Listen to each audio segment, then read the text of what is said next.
Guys, आपके अपने YouTube channel Hindi साहित्य संगम में आप सभी का बहुत बहुत स्वागत है। आज हम फिर से उन प्रश्नों को लेकर आए हैं जो बीपीएससी द्वारा कंडक्ट करवाए गए थे बिहार शिक्षक भर्ती वर्ग 9 और 10 के लिए। ठीक है, तो आप लोगों को पता होगा कि 1 से लेकर 40 तक के प्रश्न जीएस के थे और 41 से लेकर 120 तक के प्रश्न सब्जेक्ट के थे, जिसमें से हम लोग पिछली वीडियो में 41 से लेकर 60 तक के प्रश्नों को सॉल्व किए हैं, देखे हैं और उसकी मतलब एक एक व्याख्या को देखे हैं, एक एक ऑप्शन को देखे हैं। और जो बचे हुए क्वेश्चंस हैं आज हम उन क्वेश्चनों को देखेंगे। जो आज हम देखेंगे 20 क्वेश्चंस को 61 से लेकर 80 तक। ठीक है, उनमें से एक एक ऑप्शन जो दिया गया है उस पर हम विस्तृत रूप से चर्चा करेंगे, क्योंकि ये जो पेपर है ना बहुत ही उपयोगी सिद्ध होगा जो अभ्यर्थी बिहार शिक्षक भर्ती 2.0 की तैयारी कर रहे हैं उन लोगों के लिए, क्योंकि ये जो प्रश्न बने हैं ना बहुत ही अच्छे लेवल के हैं। तो चलिए देखते हैं 61वां नंबर प्रश्न। 61 नंबर प्रश्न दिया है, निम्नलिखित कथनों स्थापना अ और तर्क ब पर विचार कीजिए और नीचे दिए गए कूट से सही विकल्प का चयन कीजिए। स्थापना अ में दिया है, पाश्चात्य समीक्षा शास्त्र से परिचित होने के बाद हिंदी आलोचना का स्वरूप बदला है। अब कृति की मूल प्रवृत्तियों एवं शाश्वत तत्वों का विवेचन होने लगा है। तर्क ब में दिया है, संस्कृत पद्धति पर आधारित आलोचना में केवल शास्त्रीय पक्ष को महत्व मिलता है, अतः कृति के समस्त गुण दोषों का उद्घाटन नहीं हो सकता। इसमें कूट दिया है, कूट में दिया है ऑप्शन ए अ और ब दोनों सही है, बी दिया है अ और ब दोनों गलत है, सी दिया है अ गलत और ब सही है, डी है उपयुक्त में से एक से अधिक, उपयुक्त में से कोई नहीं। तो आपका उत्तर हो जाएगा यहाँ पे ए नंबर, अ और ब दोनों सही है। ठीक है, अगला प्रश्न देखते हैं, प्रश्न नंबर 62। प्रश्न नंबर 62 दिया है, इनमें से कौन मनोवैज्ञानिक उपन्यासकार नहीं है। यहाँ पे मनोवैज्ञानिक उपन्यासकार पूछ रहा है। Option A Jainendra, option B Yashpal, option C Ilachandra Joshi, option D उपयुक्त में से एक से अधिक, ऑप्शन ई उपयुक्त में से कोई नहीं। तो यहाँ बताना है कि कौन इनमें से मनोवैज्ञानिक उपन्यासकार नहीं है। तो आपका उत्तर हो जाएगा यशपाल, क्योंकि यशपाल जो है प्रगतिवादी और या मार्क्सवादी उपन्यासकार माने जाते हैं। ठीक है, और बाकी जैनेंद्र और इलाचंद्र जोशी जो हैं मनोवैज्ञानिक उपन्यासकार हैं। अगला प्रश्न देखते हैं, प्रश्न नंबर 63। प्रेमचंद के किस उपन्यास में विधवा समस्या है। ऑप्शन ए गबन, ऑप्शन बी गोदान, ऑप्शन सी रंगभूमि, ऑप्शन डी उपयुक्त में से एक से अधिक, ऑप्शन ई उपयुक्त में से कोई नहीं। तो यहाँ हम देखेंगे कि प्रेमचंद के किस उपन्यास में विधवा समस्या है। तो यहाँ उत्तर हो जाएगा ऑप्शन ई, उपयुक्त में से कोई नहीं, क्योंकि इनका जो एक उपन्यास है प्रेमा उपन्यास है, उसमें जो 1907 में लिखी गई है उसमें विधवा विवाह की समस्या का चित्रण हुआ है। और गबन है, गबन का प्रकाशन वर्ष है 1931। इसमें मध्यवर्गीय जीवन की असंगति का यथार्थ मनोवैज्ञानिक चित्रण किया गया है। गोदान है, गोदान तो बहुत ही महत्वपूर्ण है, इनको महाकाव्य की उपाधि दी गई है जो कि 1936 में प्रकाशित हुई थी। इसमें किसान जीवन की महागाथा एवं ऋण की समस्या का चित्रण हुआ है। और रंगभूमि को देख लेते हैं, रंगभूमि का प्रकाशन वर्ष है 1925। इसमें औद्योगिकरण के दोष, पूंजीवादियों की शोषण नीति, अंग्रेजों के अत्याचार एवं भारतीय शिक्षितों की चरित्रहीनता का विश्लेषण व चित्रण मिलता है। ठीक है, तो हम लोग एक एक ऑप्शन को बहुत ही बारीकी से देखेंगे, क्योंकि ये ऑप्शंस जो हैं फिर से कहीं ना कहीं प्रश्न के रूप में हमारे सामने उभर कर आएंगे। ठीक है, तो चलिए देखते हैं अगला प्रश्न, प्रश्न नंबर 64। प्रश्न नंबर 64 दिया है, जयशंकर प्रसाद के किस नाटक में तलाक और पुनर्विवाह की समस्या है। Option A Skandagupta, option B Dhruv Swamini, option C Chandragupta, option D उपयुक्त में से एक से अधिक, ऑप्शन ई उपयुक्त में से कोई नहीं। तो ध्यान दीजिए कि ये जो तीनों है नाटक, ये तीनों जयशंकर प्रसाद की है और बहुत ही महत्वपूर्ण नाटक हैं। तो यहाँ पूछ रहा है कि किस नाटक में तलाक और पुनर्विवाह की समस्या है। ठीक है, तो यहाँ आपका उत्तर हो जाएगा ऑप्शन नंबर बी ध्रुव स्वामिनी। ध्रुव स्वामिनी का प्रकाशन वर्ष है 1933। ठीक है, 1933।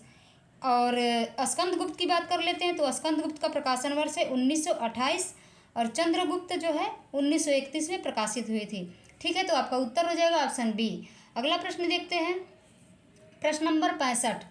प्रश्न नंबर 65 दिया है, आधुनिक काल में गद्य का आविर्भाव सबसे प्रधान घटना है, यह कथन है किसका है? यह कथन किसका है? Option A Ramvilas Sharma, option B Nandulal Vajpeyi, option C Ramchandra Shukla, option D उपयुक्त में से एक से अधिक, ऑप्शन ई उपयुक्त में से कोई नहीं। तो आपको बताना है कि 65 नंबर जो क्वेश्चन दिया है उसका आंसर क्या होगा।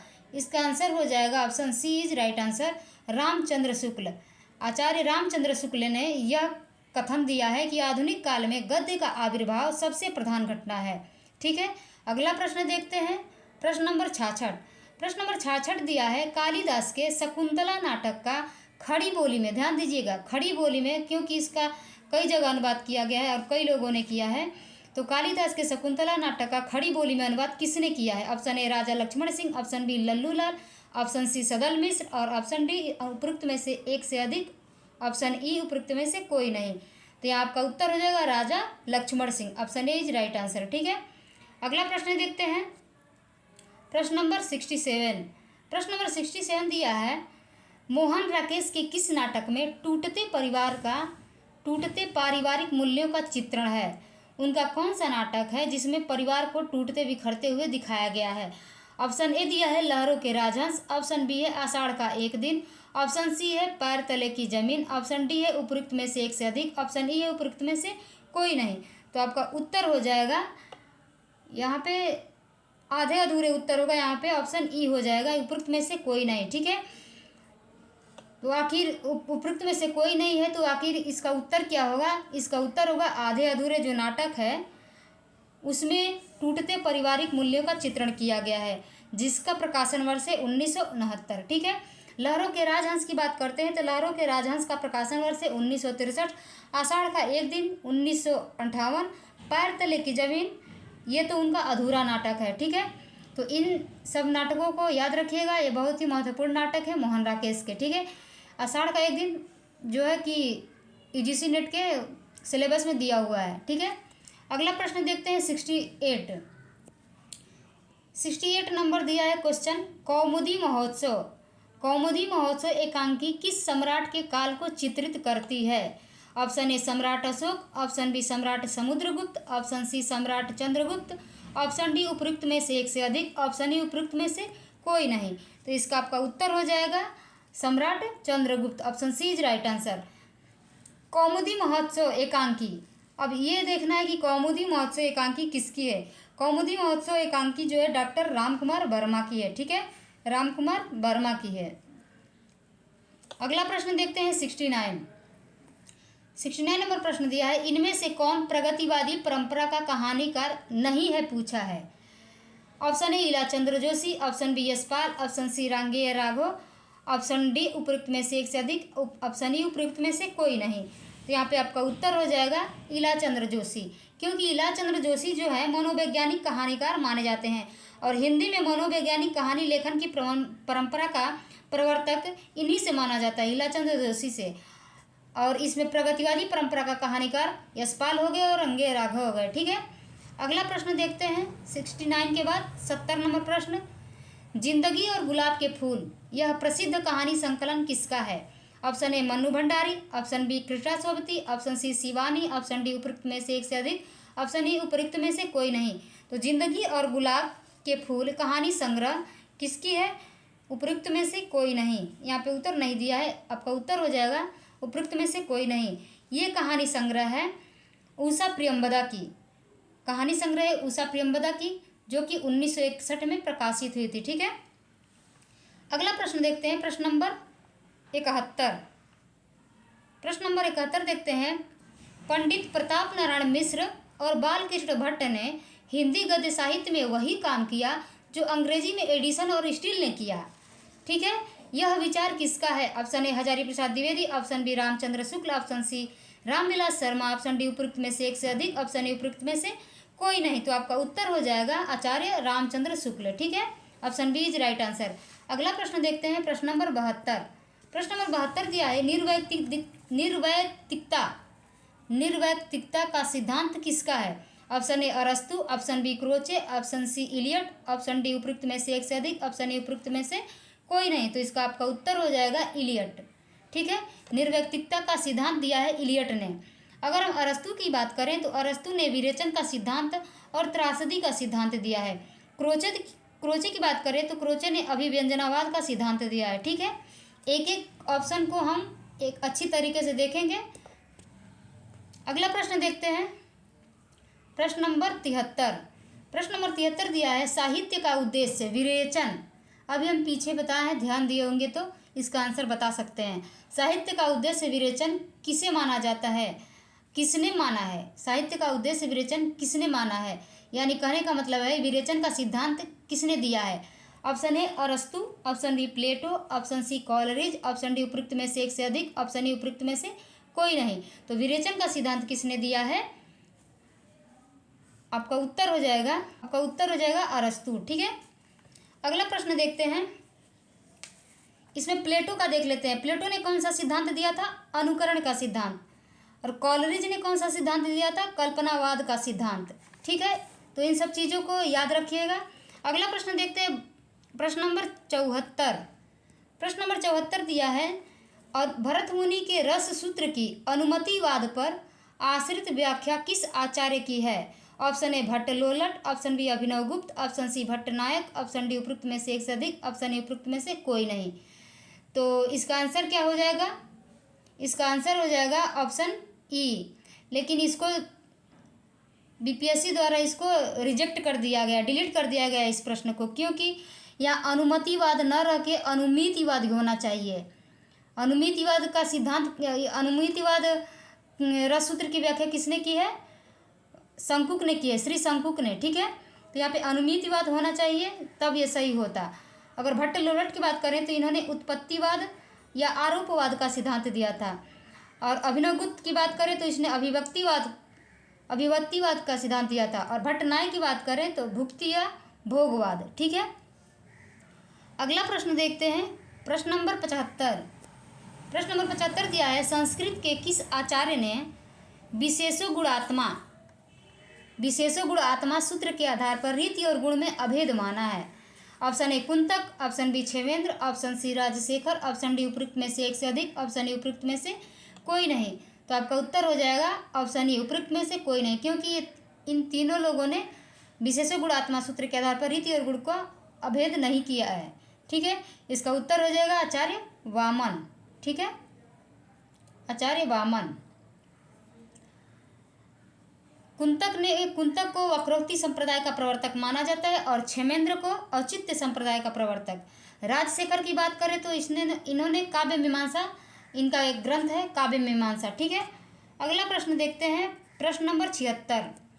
प्रश्न नंबर 76 दिया है डॉक्टर नामवर सिंह को उनकी किस आलोचना पर साहित्य अकादमी पुरस्कार मिला था? ठीक है, साहित्य अकादमी पुरस्कार। Option A Chhayavad, option B Itihas aur आलोचना, ऑप्शन सी कविता के नए प्रतिपान, ऑप्शन डी उपरोक्त में से एक से अधिक, ऑप्शन ए उपरोक्त में से कोई नहीं। ये जो तीनों रचनाएं हैं, आलोचनात्मक कृति है, ये सब नामवर सिंह की हैं। इसमें पूछा है कि किस कृति पर उन्हें साहित्य अकादमी पुरस्कार मिला था? तो कविता के नए प्रतिमान, यानी option C is right answer. कविता के नए प्रतिमान 1968 में प्रकाशित हुई थी, लेकिन इनको मिला है साहित्य अकादमी 1971 में। ठीक है, साहित्य अकादमी 1971 में मिला है। ठीक है, और छायावाद का प्रकाशन वर्ष है 1955। फिर इतिहास और आलोचना की बात करें तो इसका प्रकाशन वर्ष है 1957। क्योंकि ये जो ऑप्शन दिए गए हैं ना, इससे कुछ न कुछ क्वेश्चन बन सकते हैं। या तो इसका प्रकाशन वर्ष पूछ सकता है, या तो इसकी विधा पूछ सकती है, या तो ये पूछ सकता है कि ये किसकी रचना है। ठीक है, तो इसीलिए आप सब ऑप्शन को ध्यानपूर्वक देखिए। अगला प्रश्न देखते हैं 77 नंबर प्रश्न दिया है निम्नलिखित सूचियों को सुमेलित कीजिए तथा सही कूट का चयन कीजिए। एक तरफ दिया है प्रवर्तक, एक तरफ दिया है संप्रदाय। भरत मुनि, आनंदवर्धन, कुंतक, वामन। संप्रदाय में दिया है ध्वनि संप्रदाय, वक्रोक्ति संप्रदाय, रीति संप्रदाय और रस संप्रदाय। तो आइए इसको मिलाते हैं, देखते हैं। भरत मुनि ने क्या दिया है? रस संप्रदाय। ठीक है, आनंदवर्धन ध्वनि संप्रदाय, कुंतक दिए हैं वक्रोक्ति संप्रदाय, वामन दिए हैं रीति संप्रदाय। ठीक है, तो आपका उत्तर हो जाएगा ए का 4, ए का 4 बी ऑप्शन में दिया है। बी का 1 आपका उत्तर हो जाएगा ऑप्शन नंबर बी, बी का 1 हो जाएगा, सी का 2 हो जाएगा, डी का 3 हो जाएगा। ठीक है, तो आपका उत्तर हो जाएगा ऑप्शन नंबर बी। अगला प्रश्न देखते हैं, प्रश्न नंबर 78। प्रश्न नंबर 78 है, क्रोचे के अभिव्यंजनावाद को वक्रोक्ति सिद्धांत का विलायती संस्करण, शब्दों पे ध्यान दीजिएगा, विलायती संस्करण किसने कहा है? Option A Shyam Sundar Das, option B Nandulal Vajpeyi, option C Gulab Rai, option D उपयुक्त में से एक से अधिक, ऑप्शन डी उपयुक्त में से कोई नहीं। तो ये जो विलायती संस्करण जो कहा है, जिसने कहा है वो आचार्य रामचंद्र शुक्ल ने कहा है। ठीक है, शुक्ल जी ने वक्रोक्ति सिद्धांत का विलायती संस्करण कहा है अभिव्यंजनावाद को। ठीक है, यहाँ पे तो शुक्ल जी का नाम नहीं दिया है, तो यहाँ पे उत्तर हो जाएगा उपयुक्त में से कोई नहीं, ऑप्शन ई राइट आंसर हो जाएगा। ठीक है, अगला प्रश्न देखते हैं 79 नंबर प्रश्न दिया है, स्त्री विमर्श पर आधारित तब्दील निगाहें। ठीक है, तब्दील निगाहें किस लेखिका की कृति है? Option A Krishna Sobti, option B Maitreyi Pushpa, option C Usha Priyamvada, option D उपयुक्त में से एक से अधिक, ऑप्शन ई उपयुक्त में से कोई नहीं। तो यहाँ तब्दील निगाहें किसकी कृति है? पहले ये जानिए कि तब्दील निगाहें कृति कौन सी है, इसकी विधा क्या है। तो तब्दील निगाहें आलोचनात्मक कृति है, इनकी आलोचना है, किनकी है? मैत्रेयी पुष्पा की। ठीक है, तो आपका उत्तर हो जाएगा option B is right answer. और इनका प्रकाशन वर्ष देखा जाए तो इसका प्रकाशन वर्ष है 2012। अगला प्रश्न देखते हैं 80 नंबर प्रश्न दिया है, दलित साहित्य का सौंदर्य शास्त्र नामक कृति के लेखक हैं। Option A doctor N Singh, option B Om Prakash Valmiki, option C Ravindra Prabhat, option D उपयुक्त में से एक से अधिक, ऑप्शन ई उपयुक्त में से कोई नहीं। तो दलित साहित्य का सौंदर्य शास्त्र नामक कृति के लेखक हैं Om Prakash Valmiki, option B is right answer. इनकी ये आलोचना है, दलित साहित्य का सौंदर्य शास्त्र इनकी आलोचना है। ठीक है, तो आज के 20 प्रश्न कंप्लीट हो चुके हैं। अगले जो 40 प्रश्न बचे हैं वो अगली कक्षा में हम लोग देखेंगे। इसके लिए यदि आप हमारे चैनल पर नए हो तो चैनल को सब्सक्राइब कर लें, ताकि आपको वीडियो मिलती रहे समय समय पर। आपको इधर उधर भटकने से बढ़िया है कि कोई एक प्लेटफॉर्म चुनिए जहां आपको सटीक आंसर और एग्ज़ाम के बारे में पूरी तरह से विधिवत बताया जाए। ठीक है, क्योंकि समय बहुत कम है। आप लोग पिछले प्रोसेस को देखते हुए समझ जाइए कि कितनी जल्दी फॉर्म आया है, कितनी जल्दी एग्ज़ाम करवाया गया है। अभी जब 25 तारीख को रिजल्ट आएगा उसके बाद से समय आपको नहीं मिलेगा तैयारी करने के लिए, क्योंकि क्वेश्चन का लेवल आप लोग देख ही रहे हैं कि कितना हाई है। तो समय को बर्बाद ना करते हुए तैयारी में जुट जाएं। तो चलिए मिलते हैं अगले क्लास में, तब तक के लिए धन्यवाद।